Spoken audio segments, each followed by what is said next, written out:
News 2 star plus വാർത്തകളിലേക്ക് ഏവർക്കും സ്വാഗതം. കേന്ദ്ര ഗവൺമെന്റിന്റെ കേരളത്തോടുള്ള അവഗണനയിലും സാമ്പത്തിക ഉപരോധത്തിലും പ്രതിഷേധിച്ചുകൊണ്ട് രാജ്യതലസ്ഥാനത്ത് മുഖ്യമന്ത്രിയും മന്ത്രിമാരും ഡൽഹി ജന്തർ മന്ദിറിൽ പ്രക്ഷോഭം നടത്തി. അതിന്റെ ഭാഗമായി കേരളത്തിലെ എല്ലാ പഞ്ചായത്ത് കേന്ദ്രങ്ങളിലും LDF ശക്തമായ പ്രതിഷേധ കൂട്ടായ്മ സംഘടിപ്പിച്ചു. ഇതിന്റെ ഭാഗമായി മുണ്ടക്കയം 35 മൈലിൽ നടന്ന പ്രതിഷേധ യോഗത്തിൽ ഇടുക്കി ജില്ലാ കർഷക യൂണിയൻ പ്രസിഡന്റ് ശ്രീ ബിജു ഐക്കര ഉദ്ഘാടനം ചെയ്ത് സംസാരിച്ചു. കർഷക യൂണിയൻ എമ്മിൻ്റെ ജില്ലാ പ്രസിഡന്റ് ശ്രീ ബിജു ഐക്കരയെ സ്നേഹപൂർവ്വം ക്ഷണിക്കുന്നു.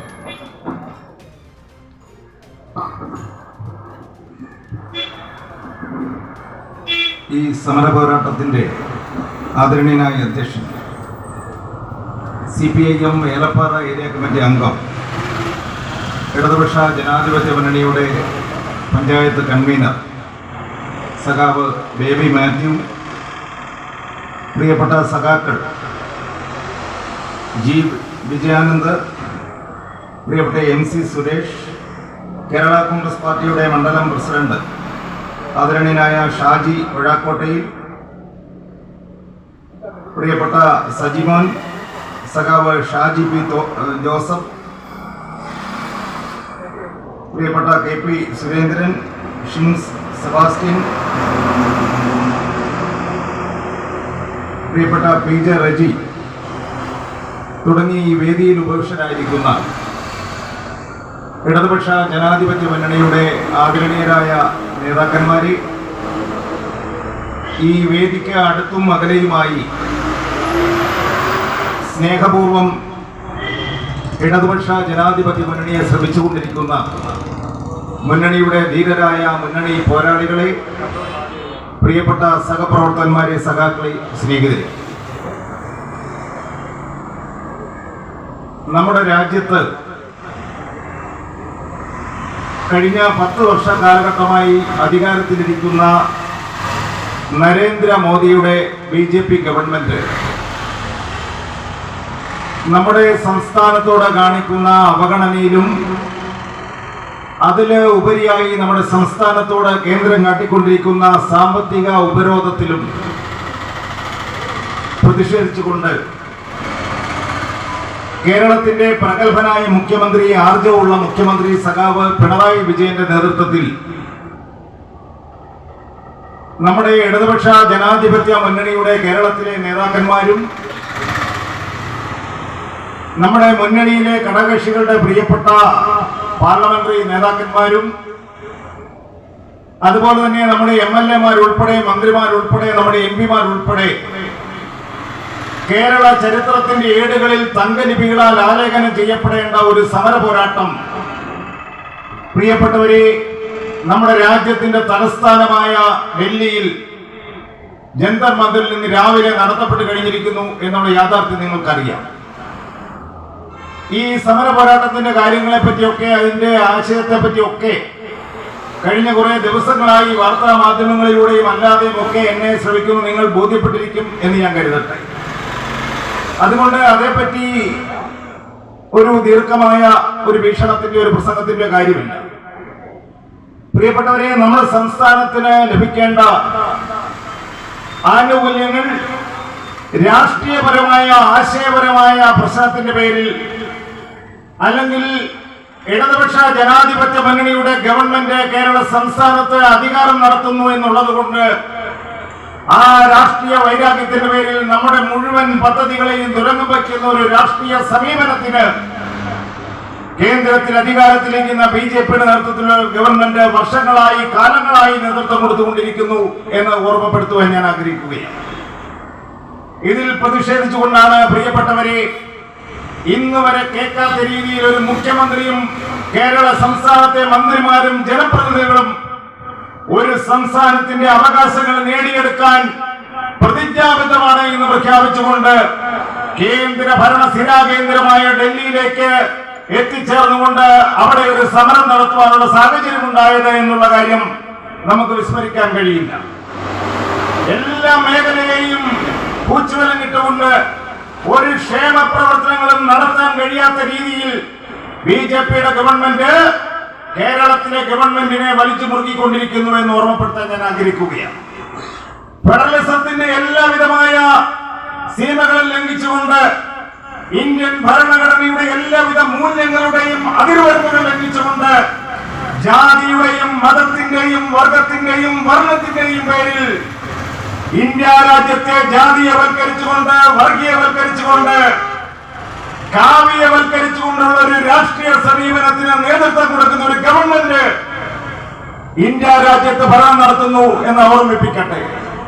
എത്രയോ ദയനീയമായ മ്ലേച്ഛകരമായ ഒരു രാഷ്ട്രീയ സമീപനമാണ് കേന്ദ്ര ഗവൺമെന്റ് നമ്മോട് നടപ്പാക്കിക്കൊണ്ടിരിക്കുന്നതെന്ന് നിങ്ങൾ ഓർമ്മിക്കണം. പ്രിയപ്പെട്ടവരെ, നിങ്ങളുടെ ഓർമ്മയിലുണ്ട് 2018-19 കാലഘട്ടം കേരളക്കരെ ആകെ ഞെട്ടിച്ചുകൊണ്ട് ഒരു 1-2 പ്രളയങ്ങൾ നമ്മുടെ സംസ്ഥാനത്തുണ്ടായി. ആ പ്രളയ സമയത്ത് ആർജവമുള്ള ഒരു ഗവൺമെന്റ് കേരള സംസ്ഥാനത്തിൽ ഭരണം നടത്തിയതുകൊണ്ട് ആ പ്രളയത്തിൽപ്പെട്ട സ്വന്തം ജീവൻ നഷ്ടപ്പെട്ടവർ, അവരുടെ ഉദ്യോഗരെ നഷ്ടപ്പെട്ടവർ, കുഞ്ഞുങ്ങളെ നഷ്ടപ്പെട്ടവർ, ജീവിത പങ്കാളികളെ നഷ്ടപ്പെട്ടവർ, മാതാപിതാക്കളെ നഷ്ടപ്പെട്ടവർ, അത്തരത്തിലുള്ള നിരവധിയായ ഒരു സമൂഹം വിറങ്ങലിച്ച് എന്ത് ചെയ്യണമെന്നറിയാതെ വിറങ്ങലിച്ച് ഒരു കാലഘട്ടത്തിൽ ആലംബഹീനരെയും അവശരെയും രോഗികളെയും ദുർബലരെയും തന്റെ നെഞ്ചോട് ചേർത്ത് അവരുടെ നാഡീസ്പന്ദനങ്ങൾ തൊട്ടറിഞ്ഞ് അവരുടെ ഹൃദയവികാരങ്ങൾ ഒപ്പിയെടുത്തുകൊണ്ട് കേരളത്തിൽ ഭരണം നടത്തിയ ഇടതുപക്ഷ ജനാധിപത്യ മുന്നണിയുടെ ഗവൺമെന്റാണ് ഓജസ്സും തേജസ്സും നൽകി പുതിയൊരു കേരളത്തെ വാർത്തെടുത്ത് ഈ തരത്തിലൊരു സംവിധാനത്തിലേക്ക് ഒരു ഗവൺമെന്റ് നടന്നുപോയിക്കൊണ്ടിരിക്കുന്നത്. എത്രയോ സന്തോഷകരമായ എത്രയോ വിജ്ഞാനപ്രദമായ പദ്ധതികൾ ആവിഷ്കരിച്ച ഒരു ഗവൺമെന്റ് ആ സമയത്ത് ആ പ്രളയകാലത്ത് നമുക്ക് ഇവിടെ ഭക്ഷണങ്ങൾക്ക് വേണ്ടി തന്ന അരി, ആ അരിക്ക് പോലും 80,540 മെട്രിക് ടൺ അരി ഈ സംസ്ഥാനത്തെ കേന്ദ്രം നൽകിയപ്പോ അതിന് 205.81 കോടി രൂപ പ്രതിഫലമായി വാങ്ങിയ ഒരു ഗവൺമെന്റാണ് കേന്ദ്ര സംസ്ഥാനത്ത് അധികാരത്തിലിരിക്കുന്ന BJP-യുടെ നേതൃത്വത്തിലുള്ള മോദിയുടെ ഗവൺമെന്റ്. എന്നെ ശ്രമിക്കുന്ന പ്രിയപ്പെട്ട BJP-യുടെ നേതാക്കന്മാർ ശേഖരർ നിഷേധിക്കാൻ കഴിയുന്ന കാര്യമാണോ? എത്രയോ മ്ലേച്ഛകരമായ ഒരു രാഷ്ട്രീയ സമീപനത്തിന് നിങ്ങൾ നേതൃത്വം കൊടുത്തു. മറ്റ് 7 സംസ്ഥാനങ്ങളിൽ പ്രളയമുണ്ടായി. കോടിക്കണക്കിന് രൂപയുടെ സഹായധനം ആ സംസ്ഥാനത്തേക്ക് ഒഴുക്കിയപ്പോ നമ്മൾ ചോദിച്ച 2109 കോടി രൂപ നമുക്ക് നൽകിയില്ല എന്ന് മാത്രമല്ല, കടം വർദ്ധിപ്പിക്കുവാനുള്ള നമ്മുടെ അപേക്ഷയെ പോലും നിരസിച്ചുകൊണ്ട് കേരളത്തിലെ ഇടതുപക്ഷ ജനാധിപത്യ മുന്നണിയെ വലിഞ്ഞു മുറുക്കി രാഷ്ട്രീയ അധികാര പ്രമുഖതയുടെ പേരിൽ നമ്മളെ കോച്ചു വലഞ്ഞിട്ടുകൊണ്ടുള്ള ഒരു രാഷ്ട്രീയ സമീപനത്തിന് നേതൃത്വം കൊടുത്ത ഒരു ഗവൺമെന്റ് BJP-യുടെ നേതൃത്വത്തിലുള്ള ഗവൺമെന്റാണ് കേന്ദ്രം ഭരിച്ചുകൊണ്ടിരിക്കുന്നത്. നിഷേധിക്കാൻ കഴിയുന്ന കാര്യമാണോ? എല്ലാ ക്ഷേമ പദ്ധതികളെയും തുറന്നു വയ്ക്കുന്ന ഒരു ഗവൺമെന്റ്, ജാതിയുടെ പേരിലല്ലാതെ ഒരു സമീപനം ആലോചിക്കാൻ കഴിയാത്ത രീതിയിലേക്ക് ഒരു ഗവൺമെന്റ് അതപ്പതിച്ചിരിക്കുന്നു. സംസ്ഥാനങ്ങളിൽ നിന്നും നികുതി പിരിക്കുന്നു. 1 രൂപ കേരളത്തിൽ നിന്നും നികുതി പിരിക്കുമ്പോ 48 പൈസ നമുക്ക് തിരിച്ചു നൽകുന്ന ഒരു ഗവൺമെന്റ് കേന്ദ്രത്തിൽ അധികാരത്തിലിരിക്കുന്നു. അതുപോലെ തന്നെ യുപിയിൽ നിന്നും 1 രൂപ നികുതി പിരിക്കുമ്പോ 17 രൂപ 80 പൈസ യുപിക്ക് തിരികെ നൽകുന്ന ഒരു ഗവൺമെന്റ് കേന്ദ്രത്തിൽ അധികാരത്തിലിരിക്കുന്നു.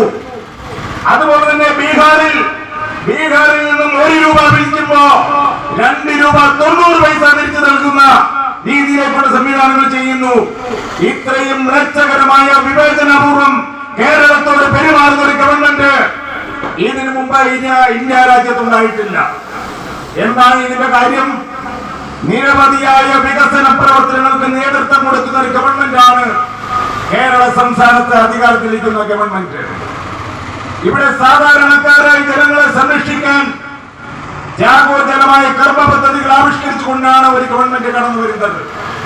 ഈ ഗവൺമെന്റ് കടന്നു വരുമ്പോ ഇവിടെ ഇപ്പൊ പ്രതിപക്ഷവും BJP-യും ഒറ്റക്കെട്ടായി ഒരു ചരടിൽ കോർത്ത കണ്ണി പോലെ ആദരണീയനായ മുഖ്യമന്ത്രി സഖാവ് പിണറായി വിജയനെയും അദ്ദേഹത്തിന്റെ കുടുംബത്തെയും കുടുംബാംഗങ്ങളെയും ആക്രമിച്ചുകൊണ്ട് രാഷ്ട്രീയ മ്ലേച്ഛത മറയ്ക്കാൻ, രാഷ്ട്രീയ അജ്ഞത മറയ്ക്കാൻ, അവരുടെ കഴിവുകേടിനെ മറയ്ക്കാൻ വേണ്ടി കേരള സംസ്ഥാനത്ത് അധികാരത്തിലിരിക്കുന്ന ഒരു ഗവൺമെന്റിനെയും മുഖ്യമന്ത്രിയെയും അപകീർത്തിപ്പെടുത്താനുള്ള രാഷ്ട്രീയ പോരാട്ടമാണ് ഇന്ന് BJP-യും അതുപോലെ തന്നെ കോൺഗ്രസ് നടത്തിക്കൊണ്ടിരിക്കുന്നത്. ഞാൻ ചോദിക്കട്ടെ, ഇത്രയും പരിതാപകരമായ ഒരു അവസ്ഥ കേന്ദ്ര ഗവൺമെന്റ് കേരളത്തോട് കാണിക്കുമ്പോ എന്നെ ശ്രമിക്കുന്ന പ്രിയപ്പെട്ട കോൺഗ്രസിന്റെ പ്രവർത്തകന്മാർ, ശേഖരന്മാർ, നേതാക്കന്മാർ ഈ വേദിയിൽ അടുത്തോ അകലെയുണ്ടെങ്കിൽ ഞാൻ ചോദിക്കട്ടെ, 18ഓളം എംപിമാർ ഈ കേരള സംസ്ഥാനത്ത് നിന്നും നിങ്ങൾക്ക് പാർലമെന്റിലുണ്ട്. നിഷേധിക്കാൻ കഴിയുമോ? 18 എംപിമാരുള്ള ഒരു മുന്നണി ഈ കേരളത്തോട് കേന്ദ്ര ഗവൺമെന്റ് കാണിക്കുന്ന ചിത്തമലയം രാഷ്ട്രീയ പ്രേരിതമാണ്. അതുകൊണ്ട് ഇവിടുത്തെ സാധാരണക്കാരായ കർഷകരെയും തൊഴിലാളികളെയും സംരക്ഷിക്കാൻ കഴിയുന്ന പദ്ധതികൾ ആവിഷ്കരിക്കാൻ കേന്ദ്ര ഗവൺമെന്റ് ഈ സംസ്ഥാനത്തോടൊപ്പം നിന്ന് രാഷ്ട്രീയത്തിന്റെ മുഖം നോക്കാതെ, ഭരിക്കുന്ന കക്ഷിയെന്ന് നോക്കാതെ, കൊടിയുടെ നിറം നോക്കാതെ ജനോപകാരപ്രദമായ പദ്ധതികൾ ആവിഷ്കരിക്കാൻ കേന്ദ്ര ഗവൺമെന്റ് തയ്യാറാകണമെന്ന് ആവശ്യപ്പെടാൻ പ്രിയപ്പെട്ട കോൺഗ്രസുകാരാ, നിങ്ങളുടെ ഏതെങ്കിലും നേതാക്കന്മാർ കഴിയുന്നുണ്ടോ?